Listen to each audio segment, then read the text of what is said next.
মেহেদি আমরা দেখছি যে হাতের মেহেদি এখন পর্যন্ত যায়নি।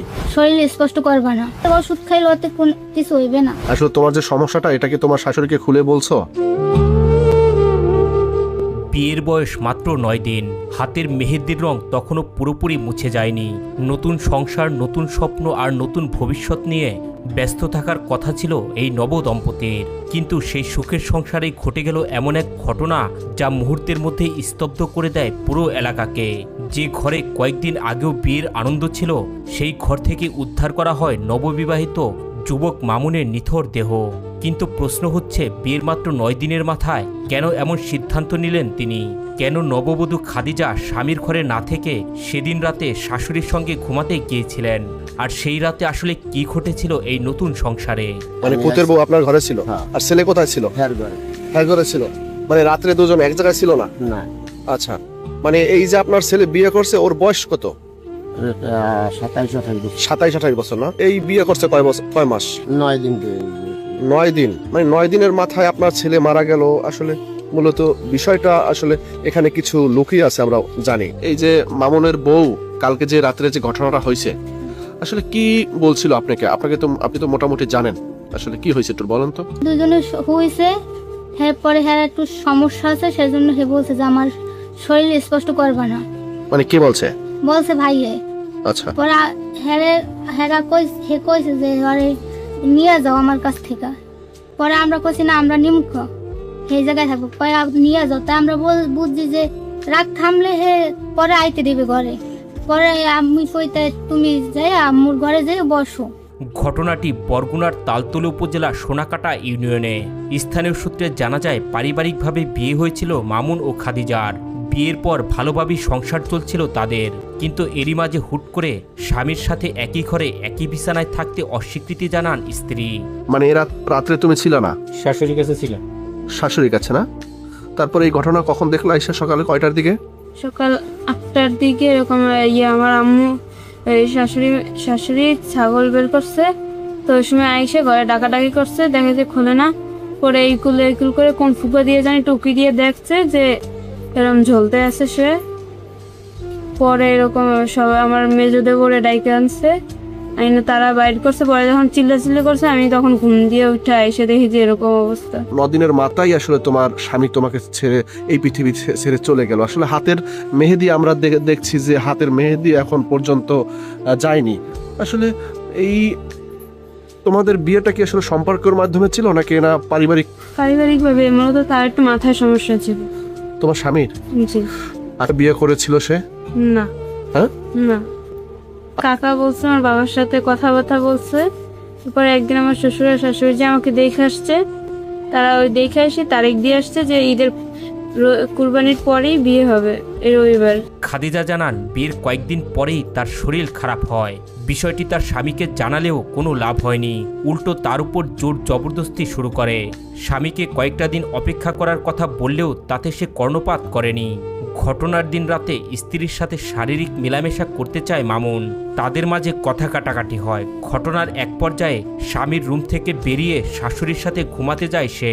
মূলত আমার শরীর খারাপ হয়েছে, উনি আমার সাথে থাকতে চাইছিল, আমি দেই নাই দেখে উনি আমার সাথে চিল্লাচিল্লি করে আমার একটা থাপড় দিয়ে ঘর দিয়ে নামায় দরজা আটকাই দিছে।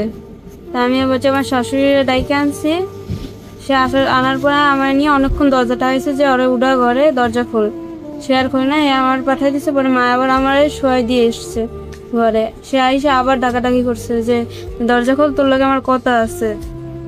সে বলতেছে যে তোমরা যাও, কথা সকালে হইবে এনে। এই বছর পরে আমার শাশুড়ি মাথা ব্যথা করতেছে, অনেকক্ষণ চিল্লি করছে। পরে আমার শাশুড়ি যে শুয়ে পড়ছে। তারপর সে কি হয়েছে না হয়েছে পরে আর বলতে পারি না। ছিল না করছে নাকি এরকম কোনো? না, আমার তো ওরকম কিছু করে না, এমনি চিল্লাচিল্লি করছে, আমার এমনি গালাগালি দিচ্ছে ওরকম। মানে এটা কি তোমার শাশুড়ি জানছে? আসলে তোমার যে সমস্যাটা এটা কি তোমার শাশুড়িকে খুলে বলছো? না, তাদের কাছে বলা হয় নাই, কিন্তু আমার জালে জানে, ছোট মেজো জালে। তাকে বুঝেই বলছো? জি। মামুনের সাথে যে সমস্যাটা ঘটলো এটা তোমার শাশুড়ি জানতে চাইছে কিনা? না, ওরকম জানতে চাই নাই। প্রত্যেকদিন এরকম, কালকে গেছে, কাল রাত্রে এরকম সে আমার সাথে করছে ঝামেলা, দেই নেই দেখা, আবার কালকে রাত্রেও। এরকমই। এই 2 রাত ধরেই। তবে মামুনের বড় ভাইয়ের স্ত্রীর কথায় উঠে আসে আরও চাঞ্চল্যকর ঘটনা। তিনি জানান স্ত্রীর শরীর খারাপের বিষয়টি মামুন কোনোভাবেই মানতে পারছিলেন না। তাকে বোঝানোর পরেও সে স্ত্রীর সাথে মেলামেশা করতে চাচ্ছিলেন। আর শরীর খারাপ হয়েছে সেটা বলছে, তারপর আমি এর কাছে বলছি সব কথা। তারপরে তারপরে আর হে বলছে যে মানে খাদিজার স্বামীর মামুনের সাথে আপনি কথা বলছেন, হ্যাঁ, তারপর কি বললো মামুন? বলছে যে ওষুধ খাইলে ওতে কিছু হইবে না। হে বলছে যে না আমি আজকে ভালো হবো, তারপর আমি হইবে। আচ্ছা, মূলত বিষয়টা হচ্ছে আসলে এই বিষয় নিয়েই কি আসলে মারা গিয়েছে? এই নিয়ে কথা কাটাকাটির এক পর্যায়ে মামুনের মা খাদিজাকে তার ঘরে নিয়ে যান। ফাঁকা ঘরে মামুন দরজা আটকে শুয়ে পড়েন। মামুনকে অনেকবার ডাকাডাকি করার পরেও কোনোভাবেই সেই দরজা খুলছিল না।